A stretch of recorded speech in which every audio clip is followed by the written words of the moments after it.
അങ്ങനെ ഞാൻ കാത്തിരുന്ന എന്തിനു വേണ്ടിയാണ് ഞാൻ വാരാണസിയിൽ വന്നത്, ആ ഒരു മൊമെൻ്റ് ഇതാ വന്നെത്തിയിരിക്കുകയാണ്. എൻ്റെ വാരാണസി ട്രിപ്പ് ലിസ്റ്റിലെ മെയിൻ ഇവൻ്റായ ദേവ് ദിവാലിയാണ് ഇന്ന്. ദേവന്മാർ ഭൂമിയിലേക്ക് ഇറങ്ങി വരുന്ന ദേവ് ദിവാലി വാരാണസിയിലെ മെയിൻ ഫെസ്റ്റിവൽസിലൊന്നാണ്. അതിനുള്ള ഒരുക്കങ്ങൾ ഇതാ ഇവിടെ നടക്കുകയാണ്. അപ്പോൾ ഇന്നത്തെ വീഡിയോയിൽ ദേവ് ദിവാലിയുടെ വിശേഷങ്ങൾ കാണാം. ആൻസ് വേൾഡിൻ്റെ പുതിയൊരു വീഡിയോയിലേക്ക് എല്ലാവർക്കും സ്വാഗതം. വാരാണസിയിലെ സെക്കൻഡ് ഡേ ആണിന്ന്. സമയം 6 മണിയാവുന്നു. ഇരുട്ടും തോറും ഇവിടെ ഗംഗാതീരം ദീപാലങ്കൃതമായിക്കൊണ്ടിരിക്കുന്നു. എങ്ങും LED ലൈറ്റ്സും മൺചിരാതുകളും. ഭയങ്കര രസമാണ് കാണാൻ ഇവിടെ നിന്നിട്ട്. വൈകുന്നേരത്തെ ഗംഗാ ആരതി കഴിയുന്നതോടെ ഇവിടെ ദിവാലി ആഘോഷങ്ങൾക്ക് തുടക്കമാവുകയാണ്.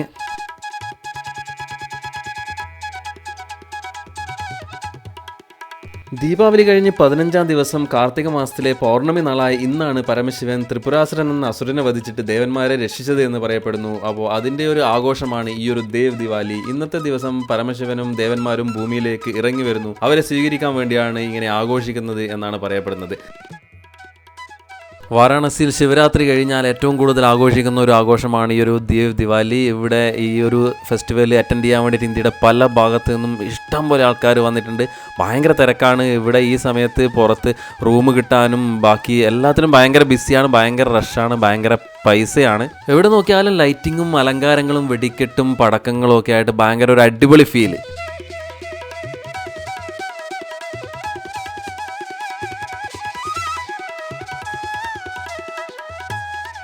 ഞാനിതാ കുറേ ഘട്ടുകളിലൂടെ നടന്നു. അങ്ങ് 80 ഘട്ട് മുതൽ ഇവിടെ നമോ ഘട്ട് വരെ ഏത് ഘട്ടിൽ പോയി കഴിഞ്ഞാലും എല്ലായിടത്തും പടക്കങ്ങൾ പൊട്ടിക്കലും ആഘോഷങ്ങളും ഒക്കെയാണ്. ഭയങ്കര രസം. ഏത് ഘട്ടിൽ പോയി കഴിഞ്ഞാലും നമുക്കിവിടെ എൻജോയ് ചെയ്യാൻ പറ്റും.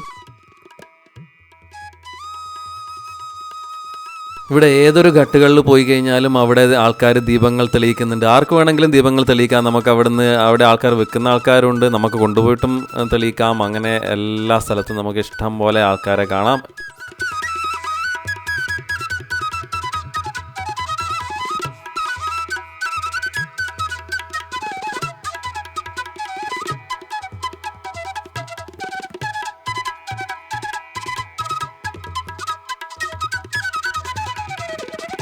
ഞാൻ മനസ്സിലാക്കിയത് ദേവ് ദിവാലി ഇവിടെ ശരിക്കും എൻജോയ് ചെയ്യണമെങ്കിൽ ബോട്ട് റൈഡിന് പോകണം. പക്ഷേ ബോട്ട് റൈഡിന് ഇന്നലെ 100 രൂപയ്ക്ക് പോയ ബോട്ട് ഇന്ന് 2000 രൂപക്കാണ് പെർ പേഴ്സൺ ഇവിടെ ബുക്കിംഗ്. അതും മുന്നേ ബുക്ക് ചെയ്യണം എന്നാലേ ബോട്ടിങ് കിട്ടൂ.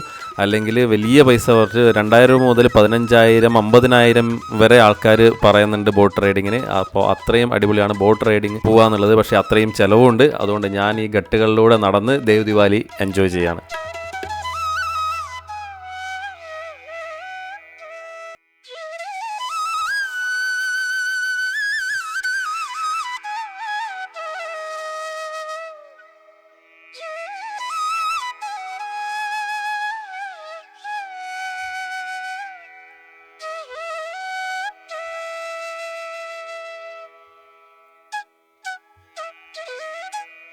ഈ ദേവ് ദിവാലി ആഘോഷത്തിൻ്റെ മെയിനായിട്ടുള്ള ഹൈലൈറ്റാണ് ഇപ്പോൾ ഈ കണ്ടുകൊണ്ടിരിക്കുന്നത്. നമ്മുടെ ഈ ഗംഗാ ഈ തീരത്തിൻ്റെ നേരെ ഓപ്പോസിറ്റ് സൈഡിൽ അവിടെ ഭയങ്കര അടിപൊളി ക്രേക്കർ ഷോ നടക്കുകയാണ്. സൂപ്പറാണ് കാണാൻ.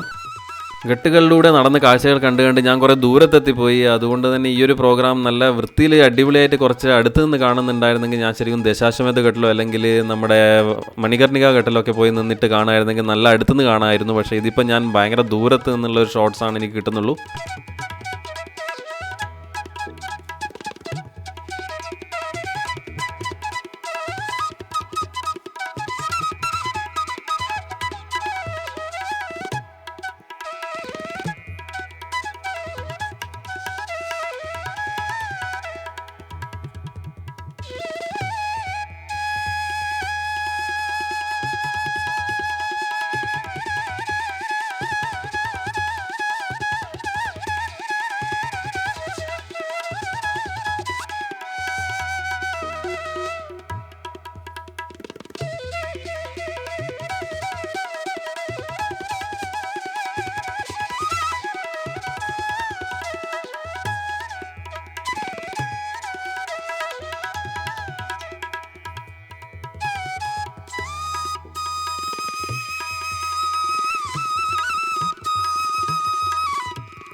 അടിപൊളി ദേവ് ദിവാലി സെലിബ്രേഷൻ. ആ ഒരു ക്രാക്കർ ഷോ എന്ന് പറയുന്നത് ഞാൻ ക്യാമറയിൽ നോക്കാനേ എനിക്ക് തോന്നിയില്ല, എൻ്റെ കണ്ണുകൊണ്ട് കാണാനാണ് തോന്നിയത്. ക്യാമറ ജസ്റ്റ് ഞാൻ ഓണാക്കി അവിടെ പിടിച്ചു എന്നേ ഉള്ളൂ, ബാക്കി ഞാൻ കണ്ണുകൊണ്ട് ശരിക്കും എൻജോയ് ചെയ്തു. നിങ്ങൾക്ക് ഈ വീഡിയോയിൽ കാണുമ്പോൾ മനസ്സിലാവും. അങ്ങനെ ഈ വാരാണസി ട്രിപ്പ് ഇവിടെ അവസാനിക്കുകയാണ്. ഞാൻ ശരിക്കും എൻജോയ് ചെയ്തു. പക്ഷേ ഈ ഒരു 2 days ട്രിപ്പ് പോരാ ശരിക്കും വാരാണസി കാണാൻ. ഇവിടെ ഒരു മിനിമം 3 to 4 days വേണം ഈ വാരാണസി മുഴുവൻ കറങ്ങിക്കണ്ട് ഇവിടുത്തെ ഓരോ സ്മെല്ലും ടേസ്റ്റും വ്യൂസും എല്ലാം എൻജോയ് ചെയ്യേണ്ടെങ്കിൽ മിനിമം 3 to 4 days ഇവിടെ നമ്മൾ താമസിച്ച് എൻജോയ് ചെയ്യണം. അപ്പോൾ ഇനിയും അവസരം കിട്ടുകയാണെങ്കിൽ എനിക്ക് വീണ്ടും ഇവിടെ വരണം. അടുത്ത വർഷം ഇനിയും ദേവ് ദിവാലി കാണണം. ഈ പ്രാവശ്യം കാണാൻ പറ്റാത്ത രീതിയിൽ പുതിയ വ്യൂവിൽ ബോട്ടിലൊക്കെ കറങ്ങി കാണുന്നുണ്ട്. ഇനി പുതിയ വിശേഷങ്ങളുമായി നമുക്ക് അടുത്ത വീഡിയോയിൽ വീണ്ടും കാണാം. അതുവരേക്കും എല്ലാവർക്കും ബൈ ബൈ.